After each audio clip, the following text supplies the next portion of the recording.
हरे कृष्ण कृष्ण कृष्ण हरे हरे, हरे राम राम राम हरे हरे। श्रील त्रिविक्रम गोस्वामी महाराज जी का आविर्भाव वर्धमान जिले के कालना से 15 किलोमीटर दूर गोरा नामक ग्राम में हुआ था।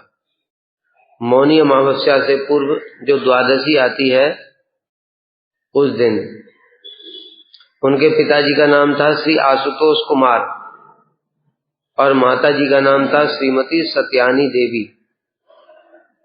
उनका आविर्भाव एक वैश्य कुल में हुआ, गोपकुल में। उनके बाल्यकाल का नाम रखा था राधानाथ कुमार।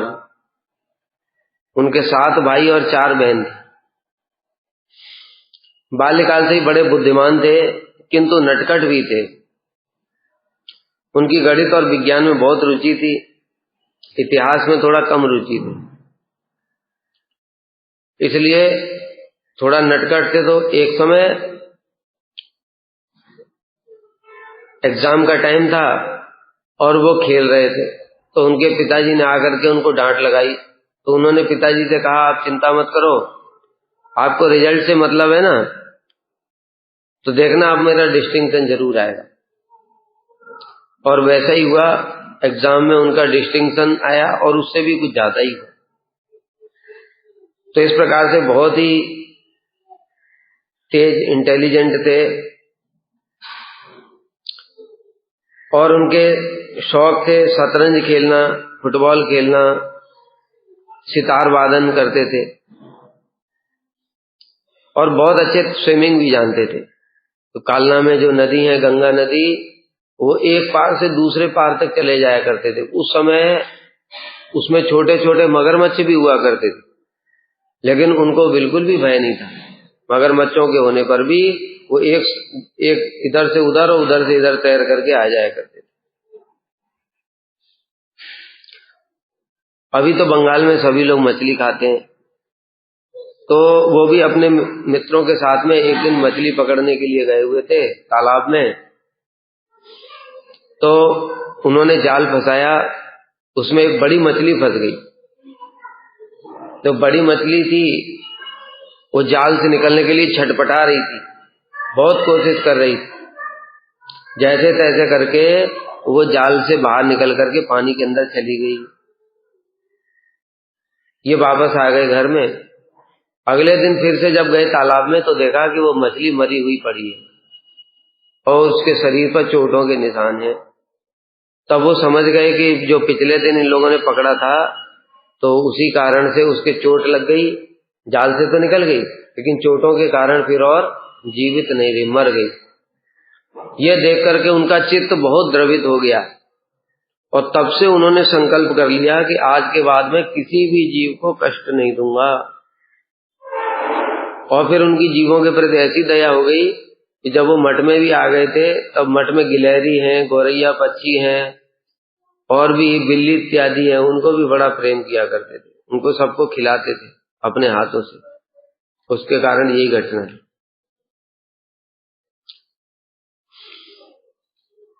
एक समय उनके गांव में एक ज्योतिषी आया। वो ज्योतिषी लोगों को ठग रहा था, उनका भविष्य बता देता था। 2-4 लोगों का तो ठीक चला ही जाता है। भविष्य बताने के बाद में फिर उनसे कहता था कि देखो तुम्हारे जीवन में ये कष्ट भी आने वाला है, किंतु तो फिर पूछते ना क्या करें, फिर उपाय क्या है। तो बोलता कि देखो मैं जो अंगूठी दे रहा हूं ये पहनो, इससे तुम्हारा जो दुख है कष्ट है वो सब दूर हो जाएगा। और ऐसे करके अंगूठी और अपना जो स्टोन लेकर के आया था, नकली अंगूठी नकली स्टोन जो 5 रुपए में बन जाती है, उसको ऐसे करके बेच रहा था, बेच करके लोगों को ठग रहा था। तो श्री राधानाथ कुमार को पता चल गया ये बात। तो वो ज्योतिषी के पास में गए और ज्योतिषी के पास जाकर के बोले, अच्छा तो तुम इतने बड़े ज्योतिषी हो तो तुम ये बताओ कि तुम कितने साल तक जीवित रहोगे। तो वो कहने लगा, मैं बहुत उम्र है मेरी, बहुत लंबी उम्र है मेरी, काफी समय तक जीवित रहूंगा। उसी समय राधानाथ प्रभु उनके पास में गए और ऐसे अपना हाथ उसके गले में डाल दिया और ऐसे गला दबा दिया और गला दबा करके बड़ी जोर से दबाने लगे और कहने लगे, अरे मूर्ख कहीं का, तू अपना भी भविष्य नहीं देख सकता, देख तू अभी मरने वाला है, कैसे बोल रहा है इतना लंबा जीऊंगा, देख अभी तू मरने वाला। और ऐसे करके जब दबाने लगे तो बचाओ बचाओ चिल्लाने लगा। तो फिर उन्होंने कहा ठगेगा लोगों को, फिर कहता नहीं नहीं मैं ठगूंगा नहीं, चला जाऊंगा मैं यहाँ से, आज के बाद मैं किसी को ठगूंगा नहीं। तो इस प्रकार से ऐसे एक ठग की जो कपटता है उसको कैसे लोगों के सामने उन्होंने प्रकाशित किया और फिर लोगों को भी डांट लगाया, कहते जैसे तैसे कपटी लोगों के बातों में मत आया करो। उनके चाचा जी होम्योपैथिक डॉक्टर थे, उनके साथ में रहते रहते उनको भी बड़ा होम्योपैथिक दवा का ज्ञान हो गया, वहां पर अपना इलाज खुद ही कर लेते थे और ये सेवा वो सारे जीवन भर करते रहे। परिक्रमा के समय में भक्त लोग जो आते हैं वो कोई भी बीमार हो जाता तो श्री त्रिविक्रम गोस्वामी महाराज जी होम्योपैथिक दवा देकर के इलाज किया करते थे। देखो कैसी सेवा वृत्ति होनी चाहिए, किस भावना से करते हो। वो कहा करते थे कि जब मैं वृद्ध हो जाऊंगा तो परिक्रमा तो नहीं जा पाऊंगा, लेकिन बैठ करके लोगों का इलाज तो कर सकता हूं, परिक्रमा में सेवा तो फिर भी कर सकता हूं। तो ये भावना ही सेवा वृत्ति, सेवोन्मुखे ही जीवात, जिस प्रकार से ऐसी सेवा वृत्ति उदित हो जाएगी, प्रत्येक कार्य को सेवा की दृष्टि से करना, तब हमारे हृदय में भगवान प्रकट होंगे। तो इस प्रकार से उन्होंने आजीवन ये होम्योपैथिक दवा भक्तों को देकर के परिक्रमा के समय में और वैसे अलग समय में भी सेवा किया। मैट्रिक पास करने के बाद में उन्होंने कालना में ही लकड़ी का टिम्बर मर्चेंट वो व्यवसाय शुरू किया और उसमें धीरे धीरे, क्योंकि बहुत इंटेलिजेंट तो थे ही, इसलिए धीरे धीरे उस व्यवसाय में भी उनको बहुत सफलता हो गई। 18 वर्ष की उम्र में ही जब घर वालों ने देखा कि ये तो अपने पैरों पर खड़ा हो गया है, अच्छा व्यवसाय संभाल रहा है, तो उन्होंने उनका विवाह कर दिया। पहले तो कम उम्र में ही विवाह होते थे, तो विवाह कर दिया। उनकी एक संतान भी हुई लड़की। वो लड़की से बड़ा प्रेम करते थे, किंतु दैववश 7 वर्ष की उम्र में ही वो लड़की की मृत्यु हो गई। यह देख करके उनको बहुत दुख हुआ और तब धीरे धीरे संसार से वैराग्य होने लगा। और देखो भगवान भी कैसे व्यवस्था करते हैं, भक्तों को कैसे लेकर के आते हैं अपनी भक्ति में, कि उसी समय श्री नरोत्तमानंद ब्रह्मचारी श्रील प्रभुपाद जी के शिष्य, और जब हमारे परम गुरुदेव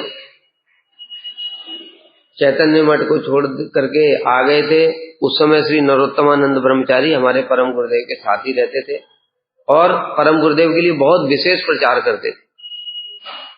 उनके प्रचार के फलस्वरूप ही गौड़ी मठ के 2 स्तंभ श्रील भक्ति वेदांत त्रिविक्रम गोस्वामी महाराज और श्रील भक्ति वेदांत नारायण गोस्वामी महाराज जी मठ में आए। दोनों को नरोत्तमानंद ब्रह्मचारी ने ही प्रचार करके लेकर गया। बड़ी सुंदर हरि कथा करते थे। श्रील भक्ति कमल मधुसूदन गोस्वामी महाराज उनका नाम हुआ। सन्यास के पश्चात में उन्होंने श्रील भक्ति रक्षक श्रीधर गोस्वामी महाराज जी से सन्यास लिया। तो वो कालना में हरि कथा करने के लिए गए और उन्होंने वहां पर एक श्लोक बताया, लब्ध्वा सुदुर्लभम इदम बहु संभवान्ते मानुष्यम अर्थदम अनित्यम अपीह धीरा तूणम यतेत न पतेत अन्मृत्यु यावत निःश्रेषाय विष खलु सर्वतः स्यात्। ये मनुष्य जीवन बड़ा दुर्लभ है, 84 लाख योनियों के बाद में प्राप्त हुआ है, किंतु ये अर्थ प्रदान करने वाला है। अर्थ मतलब नोट नहीं है, रुपया पैसा गाड़ी बंगला घर द्वार, ये सब अर्थ नहीं, ये तो अनर्थ है उल्टा, क्योंकि माया में फंसाता है। अर्थ क्या है? परमार्थ भक्ति ही अर्थ है। इसलिए मनुष्य जीवन अर्थ कमाने के लिए मिला है, भक्ति के लिए मिला है और अनित्य है, कभी भी नष्ट हो जाएगा। अभी उनकी तो बेटी तो अभी मरी थी कुछ दिन पहले, इसलिए उन्होंने समझ लिया कि सच बोला गया है कि मनुष्य जीवन तो अनित्य है, कभी भी नष्ट हो जाएगा, क्षणभंगुर है। तूणम यते न पते, इसलिए मृत्यु आने से पहले ही परमार्थ के लिए चेष्टा कर लेनी चाहिए।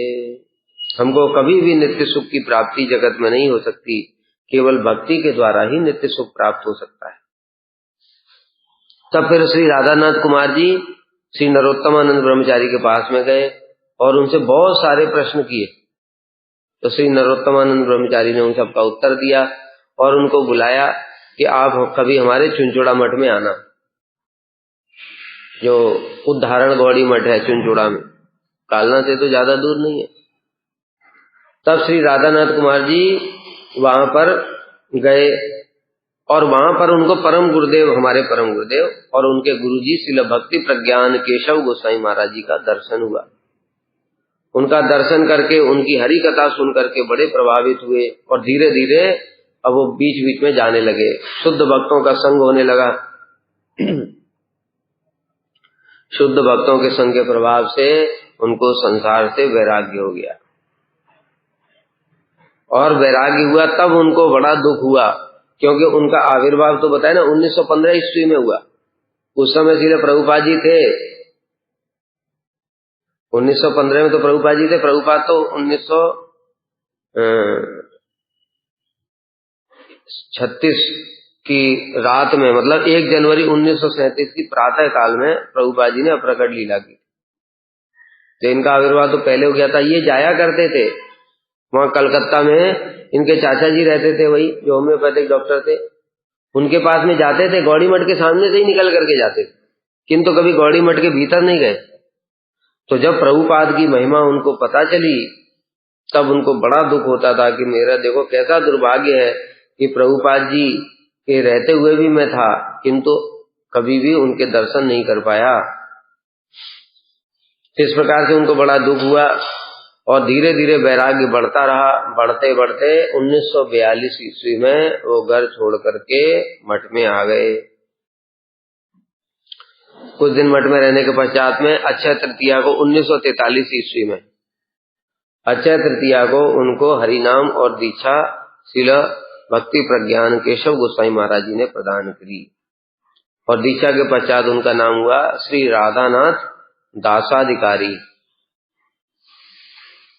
अब देखो कैसा उनका संकल्प था, अद्भुत। हम उनके जो फर्म डिटर्मिनेशन है भक्ति करने के लिए इन उदाहरणों से समझ सकते हैं। अब जब वो मठ में आ गए तो उनकी पत्नी तो पहले से ही थी, माता पिता भी आते थे बीच बीच में और उनको वापस ले जाने के लिए कोशिश करते थे।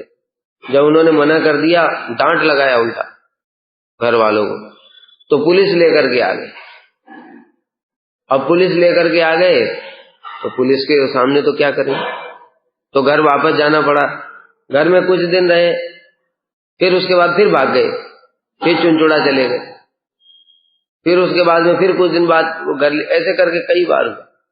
जैसे श्री रघुनाथ दास गोस्वामी थे, वो घर से भाग जाते थे, उनके माता पिता पुनः पकड़ लाते थे, फिर भाग जाते थे, फिर पकड़ लाते थे, ऐसे करके चलता रहता था। फिर एक बार ऐसे भागे कि फिर और पकड़ में नहीं आए। उसी प्रकार से श्री त्रिविक्रम गोस्वामी महाराज जी बार बार घर से वापस आ जाते और जब घर वाले उनको लेने के लिए आते तो उनको बड़ा कठोर शब्द बोलते थे, कटु वचन बोलते थे। यह सुनकर के उनके जो गुरु भ्राता लोग हैं वो कहते, अरे तुम्हारे माता पिता हैं, थोड़ा प्रेम से बात करो। तो वो क्या कहते थे, कहते मेरे हृदय में इनके लिए कुछ भी कठोरता नहीं है, किंतु अगर मैं इनको कोमलता से प्रेम से बात करूंगा तो इनकी आसक्ति और बढ़ जाएगी, ये फिर मेरे बिना रह नहीं पाएंगे। इसलिए मैं चाहता हूं इनकी आसक्ति कट जाए। आसक्ति काटने के लिए मैं इतना कठोर वचन बोलता हूं। तो इस प्रकार से देखने में आता है कि देखो कैसा भजन करने के लिए उनका दृढ़ संकल्प था। और एक बार उनकी पत्नी भी आई, पत्नी आकर के कहने लगी कि देखो आप साथ चलो, अगर नहीं साथ चलोगे तो मैं आग लगा करके अभी आत्महत्या कर लूंगी। तो राधानाथ प्रभु बोले कि ठीक है, तुम आग लगाओ, मैं इसमें तुम्हारी सहायता करता हूँ, केरोसिन और माचिस देने में मैं तुम्हारी सहायता करूंगा। इस प्रकार से जब बोल दिया, उसके बाद में और फिर उनकी पत्नी दोबारा नहीं आई, क्योंकि उन्होंने देख लिया कि अब इनके वापस आने की कोई भी संभावना नहीं है। इस प्रकार से देखो भक्ति में दृढ़ता थी उनकी कि भजन ही करना है। 1942 में मठ में आए थे, फिर 1946 में हमारे गुरुजी श्रील भक्ति वेदांत नारायण गोसाई महाराज जी भी मठ में आ गए। तब तक श्रील त्रिविक्रम गोसाई महाराज जी सभी सेवाओं में निपुण हो गए थे, कीर्तन बहुत सुंदर करते थे, और उसमें भी ये कीर्तन उनको बड़ा प्रिय था, श्री राधा कृष्ण पद कमले। ठीक है, ये कीर्तन करना तुम्हें। तो ये भजऊ रे मन श्री नंद नंदन, ये सब कीर्तन उनके बड़े प्रिय थे। तो कीर्तन करना सीख गए। फिर भिक्षा करने के लिए जाते थे, कैसे भिक्षा करनी है, किस प्रकार से कलेक्शन करना है, परिक्रमाओं में कैसे योगदान देना है, सब प्रकार की सेवाएं किया करते थे। मतलब A to Z Shri Trivikram गोसाई महाराज। और उनका एक वैशिष्ट्य और था, कभी किसी से सेवा नहीं लेते थे। वो कहते थे हम मठ में सेवा करने के लिए आए हैं, किसी से सेवा नहीं लूंगा। मतलब वो अपना टेबल खुद बनाते थे। पहले बताया ना, टिम्बर का उनका बिजनेस था, लकड़ी का व्यवसाय था उनका। तो टेबल भी अपना उन्होंने खुद बनाया था, जिस चेयर पे बैठते थे वो चेयर भी उन्होंने खुद ही बनाया था। अपना कपड़ा खुद ही सिलते थे, सिलाई भी उनको आती थी, कुकिंग भी उनको आती थी। कुकिंग भी उनकी जो हॉबी थी, ठाकुर जी के लिए बढ़िया बढ़िया बनाते थे। सिलाई भी अपना कपड़ा खुद सिलते थे, कपड़ा फट जाता तो ऐसा नहीं नया ले आए, उसी को सिल करके पहनते रहते। ऐसे करके हर चीज अपनी, उनकी खुद की अपनी थी। तो इस प्रकार से मठ में सभी प्रकार की सेवा किया करते थे। और यहाँ तक कि जो छोटी सेवाएं जो हम कल्पना भी नहीं कर सकते थे, बताए ना, उस समय श्रील वामन गोसाई महाराज जी के विषय में सुनते हैं ना, जब प्रभुपाद जी के समय में श्रील वामन गोसाई महाराज जी आए मठ में 1931 में, उस समय जो टॉयलेट होते थे वो ऐसे नहीं होते थे कि फ्लश चलाया और साफ हो गया, दूसरा भी जा सकता है। उसमें तो फ्लश नहीं होता था, वो टॉयलेट में अगर कर दिया तो दूसरे को उठा करके साफ करने जाना पड़ेगा, कहीं दूसरी जगह गड्ढा बना देते थे, गड्ढे में फेंक के आना पड़ेगा, उसको साफ करना पड़ेगा। और फिर वो गड्ढे में जो गड्ढा भर गया, तो अभी आजकल की तरह तो टैंक नहीं होते थे अंडरग्राउंड, तो गड्ढा भर गया, वो गड्ढे में से भी निकाल करके फिर वो बड़े नाली में और उसमें डालना पड़ता था। मथुरा में भी ऐसा होता था। हमारे महाराज लोगों ने ये सब सेवाएं की हैं। परिक्रमा से पहले वो टैंक भर जाता था, और टैंक में से निकाल निकाल करके मल को बाल्टियों भर भर करके रात में डाल डाल करके आते थे। ऐसा ऐसा सेवा किया, हम उसकी कल्पना भी नहीं कर सकते। हमको तो सब सुख सुविधा भोग सब कुछ मिला है, फिर भी इसलिए भजन नहीं करते। अगर ये सुविधाएं नहीं होती ना तो अच्छा रहता, तो भजन ही करते। अभी बढ़िया पंखा है तो बढ़िया नींद आएगी, एसी भी चल रहा है, नींद कैसे नहीं आएगी सोने के लिए। न पंखा होता ना एसी होता तो अपने आप नींद आती नहीं, तो क्या करता, हरि नाम करता बैठ। इसलिए ये सुख सुविधाएं, ये भजन में बहुत बाधा है। तो ऐसे करके वो जो टॉयलेट में से जो मल इत्यादि है वो भी साफ किया करते थे। त्रिविक्रम को सब प्रकार की सेवाएं उन्होंने करी है। तो इस प्रकार से 1946 में जब हमारे गुरुजी आ गए, तो गुरुजी के साथ में परम गुरुदेव ने गुरुजी को कहा कि त्रिविक्रम गोसाई महाराज जी तुमको देखभाल करें। उस समय उनका नाम था श्री राधानाथ दासादिका, ये सब तुमको सिखाएंगे। तो उनके हाथों में ही सौंप दिया। तो गुरुजी को सब प्रकार की शिक्षा उन्होंने दी, कीर्तन करना, भिक्षा करना और कलेक्शन करना परिक्रमा के लिए, और इसके बाद में परम गुरुदेव के साथ में जाकर के कैसे सेवाएं की जाती हैं, वो सब, उन सब की शिक्षा श्रील त्रिविक्रम गोसाई महाराज जी ने ही गुरुजी को दी। इसलिए गुरुजी उनको शिक्षा गुरु कह करके प्रणाम करते थे, दोनों को, श्रील वामन गोसाई महाराज, श्रील त्रिविक्रम। इनका तीनों का संबंध बहुत ही अद्भुत, तीनों एक दूसरे को शिक्षा गुरु कहते हैं। ये अद्भुत बात है, ऐसा प्रेम कभी नहीं देखा। श्रील त्रिविक्रम गोसाई महाराज जी तो यद्यपि क्या बताया, वो मठ में पहले आए और गुरुजी को ही उन्होंने सेवा करना सिखाया, लेकिन फिर भी गुरुजी को साष्टांग प्रणाम किया करते, इतना आदर। ये हम कभी कल्पना भी नहीं कर सकते। गुरु तुल्य आदर, साष्टांग प्रणाम करने का मतलब है गुरु तुल्य आदर, ऐसा करते थे। और गुरु जी भी उनको साष्टांग प्रणाम किया करते थे। ऐसी उनकी बहुत आपस में प्रीति थी। तो कीर्तन करना, कुकिंग करना, ये सब हमारे गुरु जी को उन्होंने सिखाया। 1952 ईस्वी में परम गुरुदेव ने बुलाया और श्रील वामन गोसाई महाराज, श्रील त्रिविक्रम गोसाई महाराज और श्रील गुरुदेव तीनों को एक साथ संन्यास प्रदान किया। पहले तो तीनों ने मना कर दिया था, फिर पहले गुरु जी तैयार हुए। गुरु जी को श्रील भक्ति कुशल नारसिंह महाराज जी ने समझाया, तो फिर वो तैयार हो गए और कहने लगे, गुरुदेव आपके चरणों में मैंने अपनी सारी ममता को रख दिया है, आप अब मुझे चाहे संन्यास दें चाहे बिना कपड़े के रखें, मैं आपका सेवक हूं। बस जब इन दोनों को पता चला बाद में कि अरे गौर नारायण, गुरु जी का नाम हुआ था गौर नारायण दासाधिकारी, तो जब इनको पता चला कि ये संन्यास ले रहे हैं, वो तो दोनों से बाद में आए थे, वो संन्यास के लिए तैयार हो गए। मतलब उस समय गुरु जी को केवल 5 साल मठ में हुए। तो ये दोनों भी फिर राजी हो गए। श्रील वामन गोसाई महाराज जी को तो बहुत साल हो गए थे उस समय, 1952 मतलब वो आए थे 31 में, 21 साल हो गया था। और श्रील त्रिविक्रम गोसाई महाराज जी 1942 में आए, तो उनको भी 10 साल हो गए। इस प्रकार से तीनों का एक साथ संन्यास हुआ। और संन्यास के पश्चात में श्री सज्जन सेवक ब्रह्मचारी का नाम हुआ श्री भक्ति वेदांत वामन गोस्वामी महाराज, और श्री राधानाथ दासाधिकारी का नाम हुआ श्रील भक्ति वेदांत त्रिविक्रम गोस्वामी, और गुरु जी का नाम हुआ श्रील भक्ति वेदांत नारायण गोसाई महाराज जी। तीनों मिलजुल करके परम गुरुदेव के लिए प्रचार करते थे, और तीनों गौड़ी वेदांत समिति के 3 स्तंभ कहे। इस प्रकार से प्रचार कार्य शुरू हुआ। और फिर वो बताए ना, परम गुरुदेव के लिए सब प्रकार की सेवाएं करते। उनको कारपेंटर का काम भी आता था, उनको टेलर का भी काम आता था, गायों का पालन भी, गौशाला भी थी उसको भी पालन आता था उनको, प्रिंटिंग प्रेस में भी काम करते थे, आर्टिकल भी लिखते थे। गौड़ी पत्रिका के लिए श्री त्रिविक्रम गोसाई महाराज जी के बहुत सारे आर्टिकल है। हमारे भी पत्रिका में कितने सारे गुरु जी ने आर्टिकल दिए हैं। सिद्धांत में पूरा उनका प्रवेश था, और प्रचार में विशेष रूप से ये श्लोक उनका बहुत प्रिय था, यही वाला, लब्ध्वा सुदुर्लभमिदं बहु संभवान्ते मानुष्यम अर्थदम अनित्यम अपीह धीरा तूणम यतेत न पतेत अनुमृत्यम यावत् निःश्रेषाय विषय खलु सर्वथा स्यात्। ये उनका बड़ा प्रिय श्लोक था।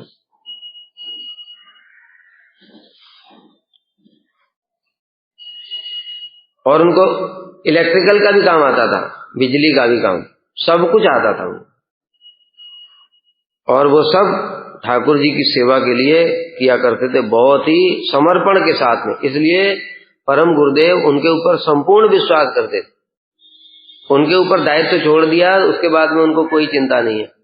परम गुरुदेव को परिक्रमा के समय में भी जो टेंट लगाना, यात्रियों के लिए सारी व्यवस्था करना, और उनके लिए बताया जाता है कि दवा इत्यादि की व्यवस्था करना, खुद ही दवा दिया करते थे। कैसे भिक्षा के लिए चावल आएगा, चावल कैसे कैसे रसोई इत्यादि होगी, वो सब का सब कार्य परम गुरुदेव ने दायित्व पूरा इनके ऊपर ही छोड़ दिया था, और ये अकेले पूरा संभाल लेते थे सारी सेवाएं। श्री वामन गोसाई महाराज जी मुख्य रूप से वो तो बहुत संकोची स्वभाव, सीधे साधे थे, लेकिन जब ये मैनेजमेंट देखना पड़ता है तो एक सीधे साधे व्यक्ति से काम नहीं चलता है। डांट भी लगानी पड़ती कई बार, क्योंकि बिना डांट के कोई काम नहीं करते, बद्ध जीव है ना। तो त्रिविक्रम गोसाई महाराज जी सब देखा करते इसलिए, और वो सारा मैनेजमेंट बढ़िया से संभालते, इसलिए परम गुरुदेव उनके ऊपर में निश्चिंत होकर के सारा दायित्व दे देते थे। और भी एक बताया ना, उनका एक बड़ा और प्रिय कीर्तन था, नारद मुनि बजाए वीणा राधिका रमण नामे, और श्री राधा कृष्ण पद कमले मन, ये सब उनके प्रिय कीर्तन थे। दिन के समय में भी कभी रेस्ट नहीं करते थे, सब समय सेवा में, हरि नाम में, इन सब चीजों में ही व्यस्त रहते थे। फिर जब परम गुरुदेव का अपना अप्रकट लीला का समय आया 1968 ईस्वी में, तब परम गुरुदेव की इच्छा थी श्रील त्रिविक्रम गोस्वामी महाराज जी आचार्य बने। क्यों? उनको श्रील वामन गोस्वामी महाराज जी की योग्यता में तो संपूर्ण विश्वास है, लेकिन आचार्य के लिए बताए ना, आचार्य का कार्य कौन कर सकता है? केवल सीधे रहने से आचार्य का काम नहीं चलेगा, क्योंकि शिष्यों को शासन भी करना पड़ेगा। मैनेजमेंट जब देखना पड़ता है तो उस समय बहुत सारी चीजें होती हैं, झमेले भी बहुत होते हैं, उनको पूरा हैंडल करना पड़ता है।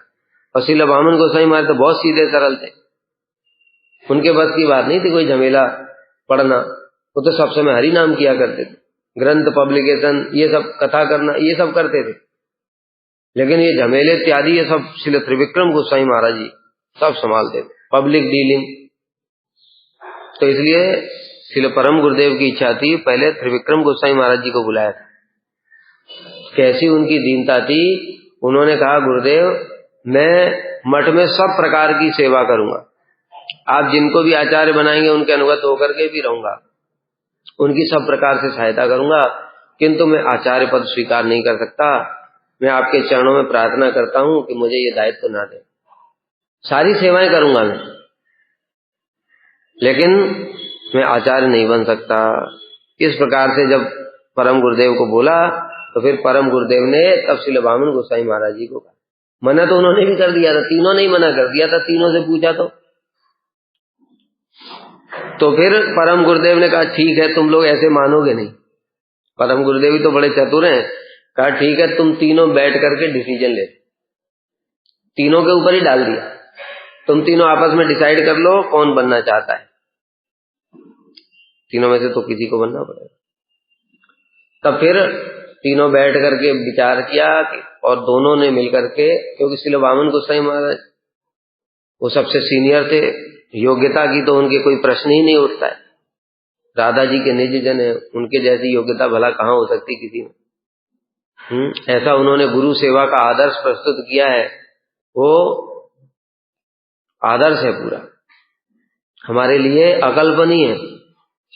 तो सब प्रकार से उनकी योग्यता थी। तब इन दोनों ने मिलकर के कहा कि आप हमसे सीनियर भी हैं, सब प्रकार से योग्य भी हैं, आप इस दायित्व को संभालिए, हम दोनों मिलकर के तन मन प्राण दे करके आपकी सहायता करें, सब प्रकार से आपको निश्चिंत रहो, मठ की किसी समस्या के लिए आपको झमेलों में पड़ने की जरूरत नहीं है, वो हम संभाल लेंगे, लेकिन आप ये दायित्व स्वीकार कर लो गुरु जी की सेवा के।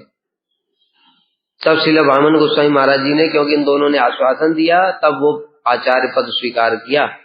और देखो गुरु भ्राताओं में कैसा प्रीति है, उन्होंने जो बोला भी दोनों ने वो सारे जीवन आजीवन पालन किया। श्रील त्रिविक्रम गोस्वामी महाराज जी ने तो संकल्प किया था, भीष्म प्रतिज्ञा, मैं जीवन में कभी किसी को शिष्य नहीं बनाऊंगा, किसी से बताए ना, कोई सेवा कभी लेते ही नहीं थे, शिष्य भी बनाऊंगा तो मुझे शिष्यों से सेवा लेनी पड़ेगी, इसलिए शिष्य नहीं बनाए। और श्रील वामन गोस्वामी महाराज और श्रील गुरुदेव के शिष्यों को ही वो अपना शिष्य समझते थे और उनको अच्छे से शिक्षा दिया करते। इसलिए फिर ये तीन स्तंभ, ये ब्रह्मा विष्णु महेश की उपाधि इनको दी गई। श्रील वामन गोस्वामी महाराज जी मंत्र दीक्षा देते थे। दीक्षा देना मतलब क्रिएशन, सृष्टि, फिर सृष्टि के बाद में क्या होता है, पालन। विष्णु गुरु जी हमारे उनको शिक्षा प्रदान करके पालन किया करते। और संहार होता है उसके पश्चात में। संहार का मतलब होता है अनर्थों को संहार करना, हृदय में काम क्रोध मोह लोभ मद मात्सर्य इत्यादि। श्रील त्रिविक्रम गोस्वामी कठोर वाणी के द्वारा हृदय में भोग वृत्ति जो जीवों की है, उस विशेष रूप से उनकी कथाओं में भोग वृत्ति के ऊपर बात होती थी। जब तक जीव भोग वृत्ति को नहीं छोड़ेगा तब तक कृष्ण की भक्ति संभव नहीं है।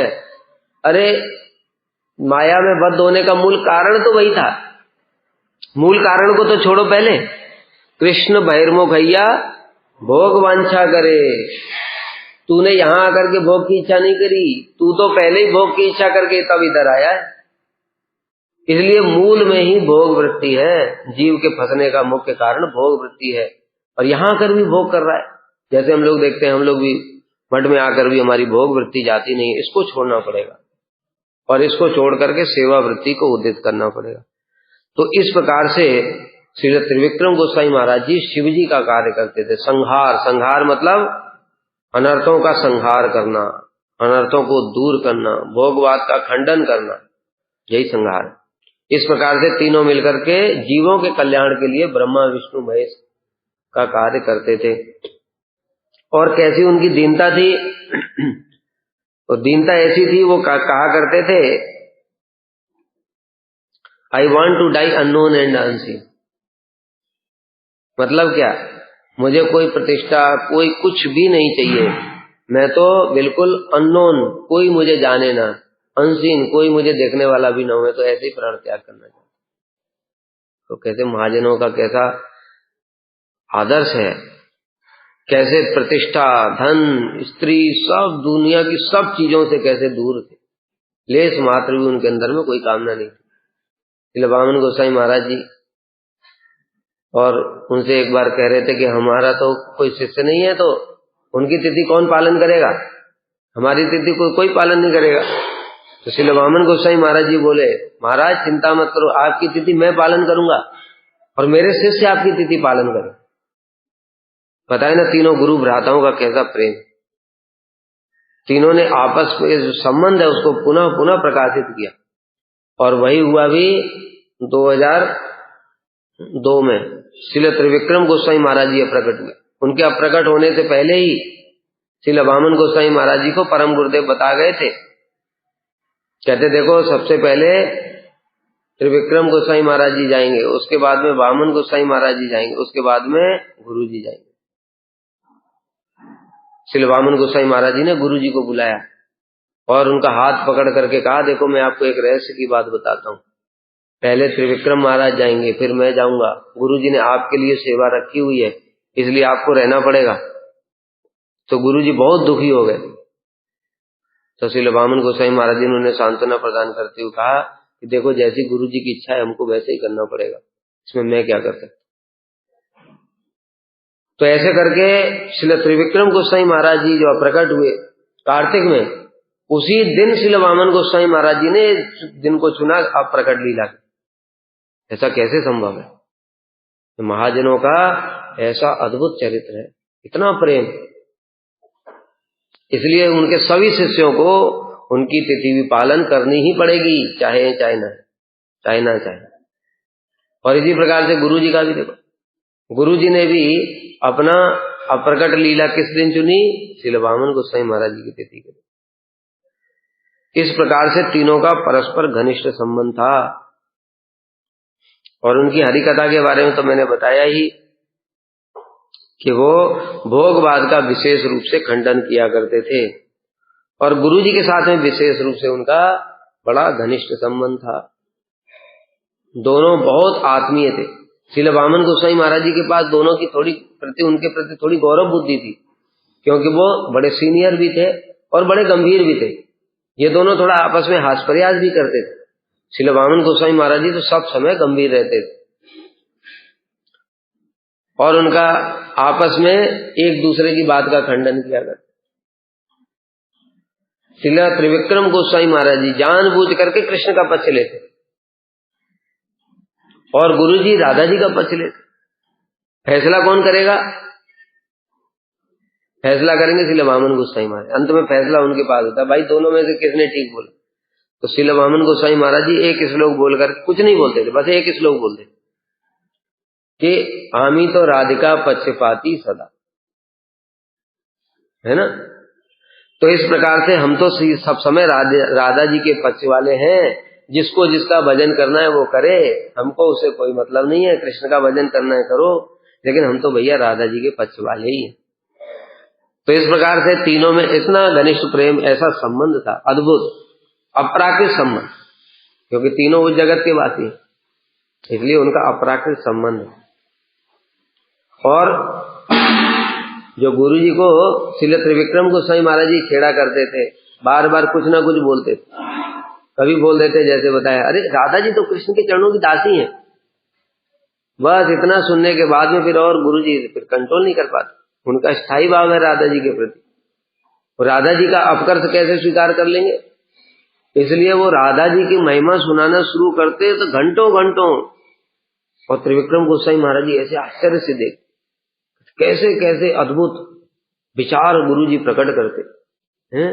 इसलिए श्रील त्रिविक्रम गोस्वामी महाराज जी हमारे गुरु जी के शिष्यों को बुला करके अलग से बताते, कहते पता है तुम्हारे गुरु जी को मैं क्यों छेड़ता हूं? इनके हृदय में रत्न भरे हुए हैं, लेकिन इनको कोई बाहर निकालने वाला चाहिए। जब तक इनको छेड़ूंगा नहीं तब तक ये निकलेंगे नहीं, इसलिए मैं जान करके छेड़ता हूं। इसका मतलब नहीं वो कृष्ण के पक्ष वाले हैं, वो भी राधा जी के पक्ष वाले हैं, लेकिन राधा जी की महिमा प्रकाशित कैसे होगी? कुछ कृष्ण की महिमा थोड़ा स्थापित करना पड़ेगा ना। जब कृष्ण की महिमा स्थापित करेंगे तब जो राधा जी के पक्ष वाले हैं वो सहन नहीं कर पाएंगे, तब वो राधा जी की महिमा प्रकाशित करेंगे। इसका उदाहरण देखा जाता है राय रामानंद संवाद।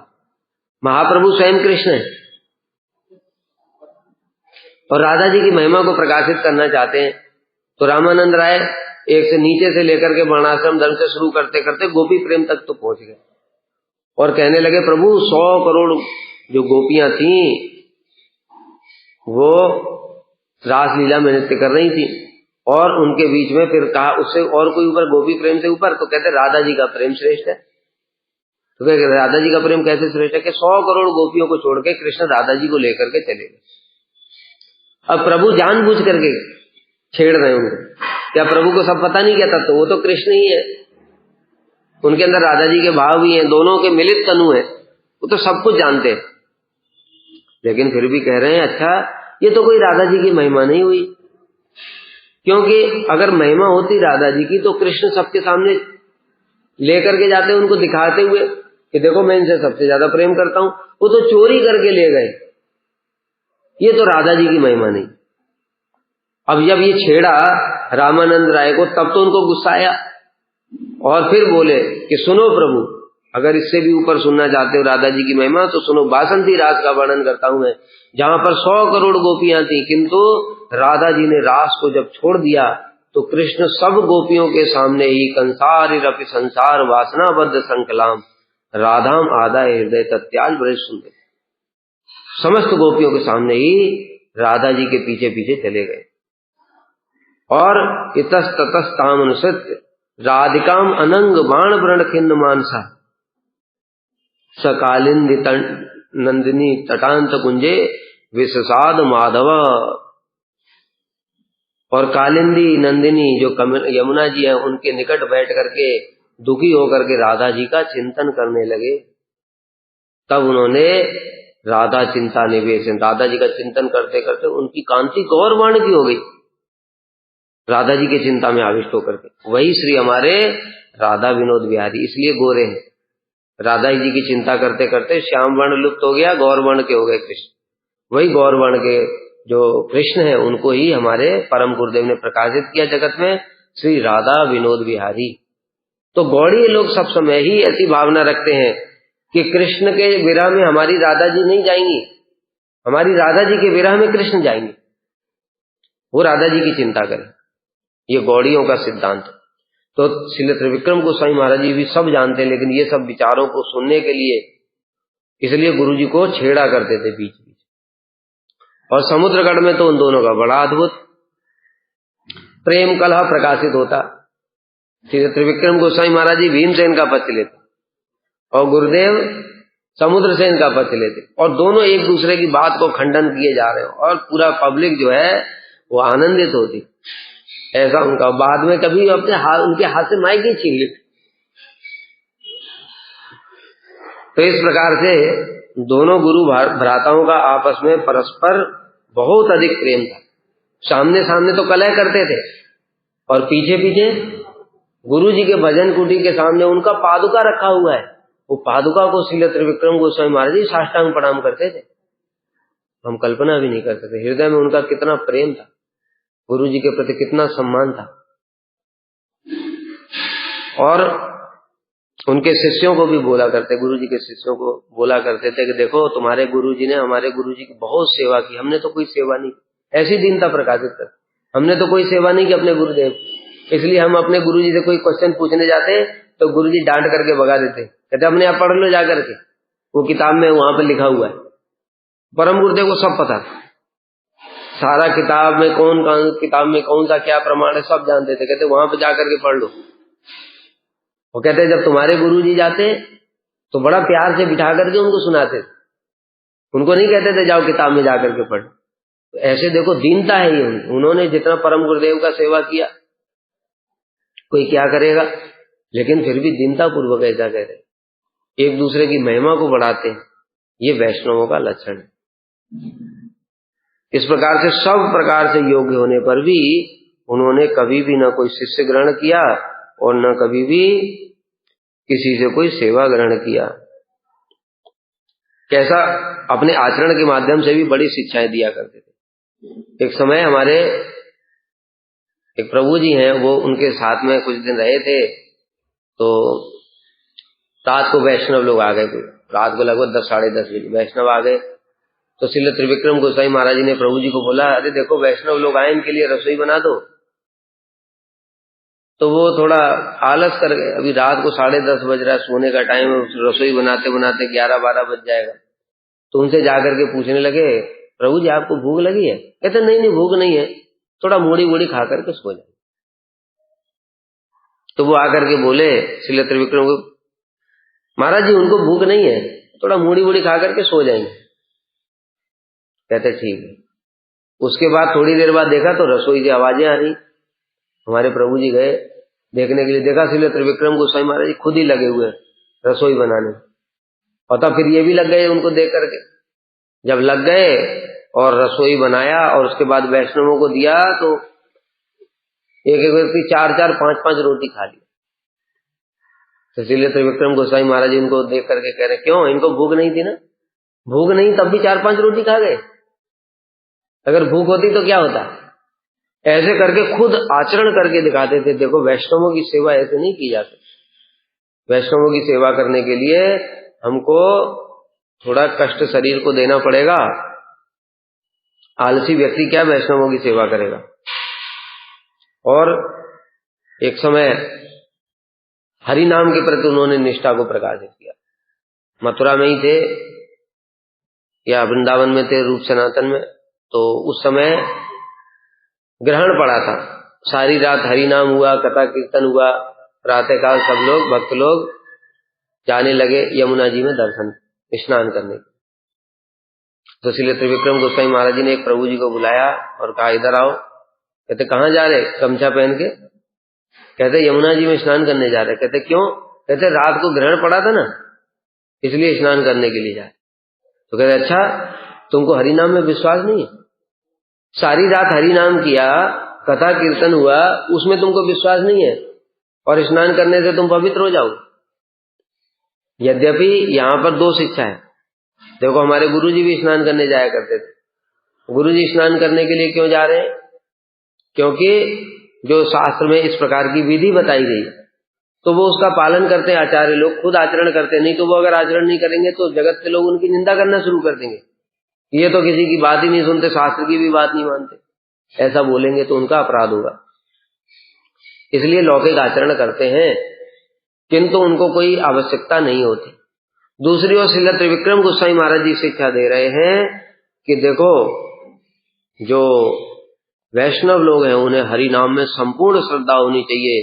जो नाम करता है उसको दान, व्रत, तप, यज्ञ, स्नान कुछ करने की कोई आवश्यकता नहीं, पुण्य कर्म की कोई आवश्यकता नहीं, उसको कुंभ की स्नान करने की कोई आवश्यकता नहीं है।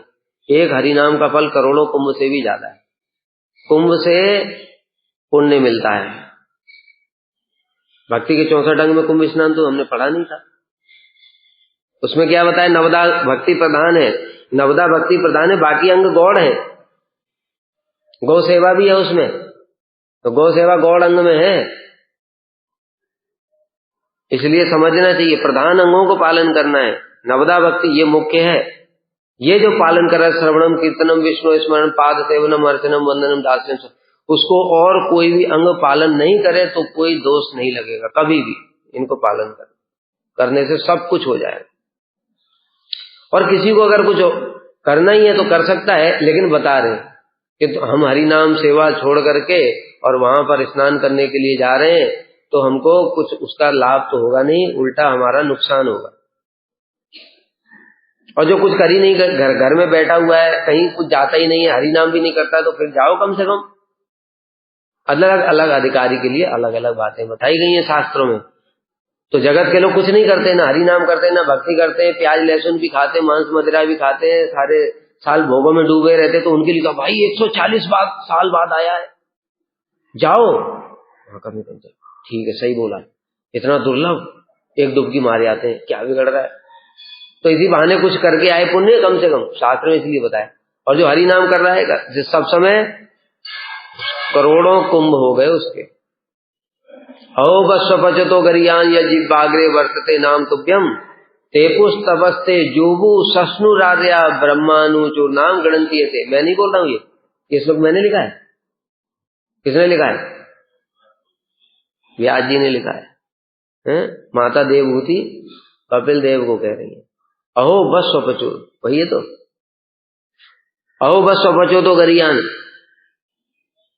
एक चंडाल जिसकी जीवा के अग्रभाग में आपका नाम आ गया, वो सबसे श्रेष्ठ है। अहो बस्व गरियान या जीवाग्रे वर्तते नाम तुभ्यम, जिसकी जीवा के अग्रभाग पर आपका नाम आ जाता है वो सबसे श्रेष्ठ है।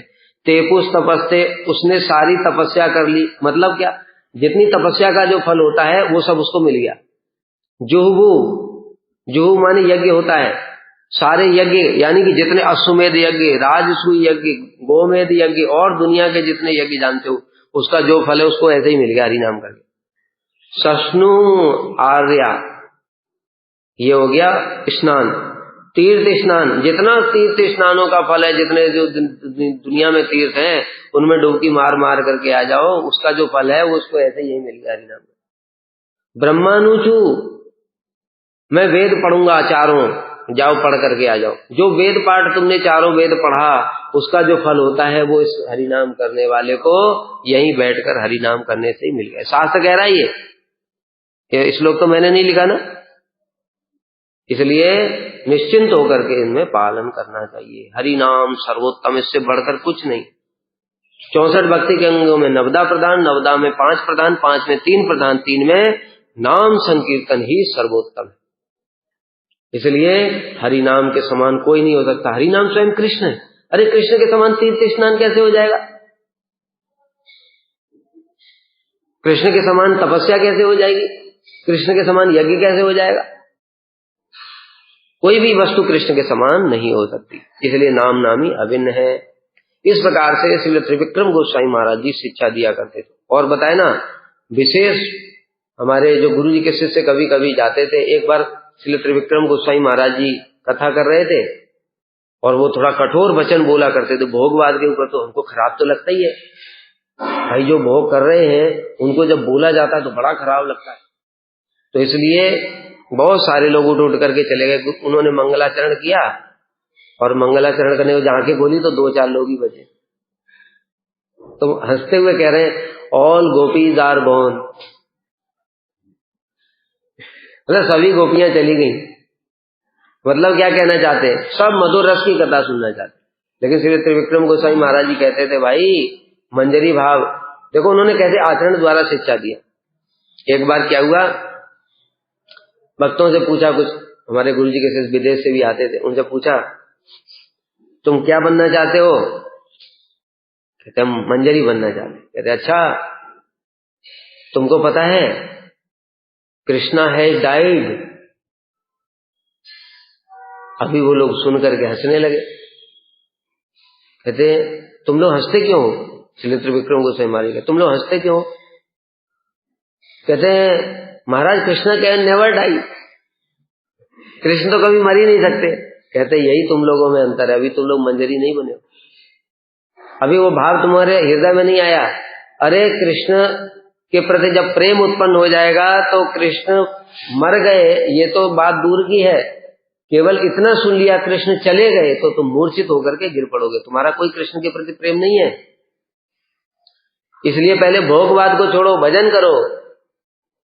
मतलब पहले वाचो वेगम मनसा क्रोध वेगम उपदेशामृत से शुरू करो, शिक्षाष्टक मन शिक्षा इनका पालन करो।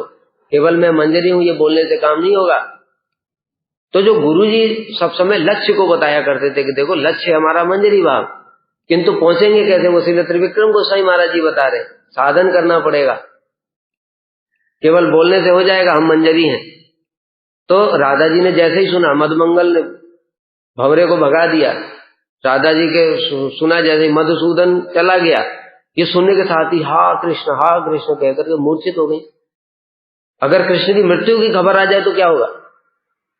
अभी हम लोगों ने जयदेव गोस्वामी की सुना था ना, जयदेव गोस्वामी की पत्नी पद्मावती देवी, उन्होंने बोला कि सती नारी तो वही है जो पति की मृत्यु की खबर सुनते ही उसको सती होने की भी जरूरत नहीं है, सुनते ही उसको प्राण त्याग देना चाहिए। तो रानी ने उसकी परीक्षा लेने के लिए उनकी, और एक दिन ऐसे ही झूठा खबर दे दिया कि जयदेव गोस्वामी तो मृत्यु हो गई उनकी। बस ये सुनते ही पद्मावती देवी ने शरीर त्याग दिया। सती नारी तो ऐसी होती है। जब पद्मावती देवी ऐसी हैं, इस जगत में ही देखा जा रहा है, तो फिर राधा जी कैसी हैं जिनके प्रेम की कोई सीमा ही नहीं है। तो इसलिए हम उनके दासी बनना चाहते हैं, हमारे अंदर कृष्ण के प्रति कोई प्रेम ही नहीं है। इसलिए पहले धीरे धीरे भोग वृत्ति को छोड़ना पड़ेगा, तब जाकर के हम धीरे धीरे ऐसे करके करेंगे। एक और गुरुजी बड़ी अच्छी कथा सुनाया करते थे, इसलिए त्रिविक्रम गोसाई महाराज जी के साथ में क्या संबंध था, कैसे पता है ना, गुरुजी को उन्होंने करताल बजाना सिखाया, कीर्तन करना सिखाया। गुरुजी परम गुरुदेव के साथ में जाते थे तो श्री त्रिविक्रम गोसाई महाराज जी प्रचार की सारी व्यवस्था देखते थे, कहाँ प्रचार करना है, किस किस जगह जाना है, कैसे कैसे कथा का प्रोग्राम है, कहाँ प्रोजेक्टर दिखाना है क्या।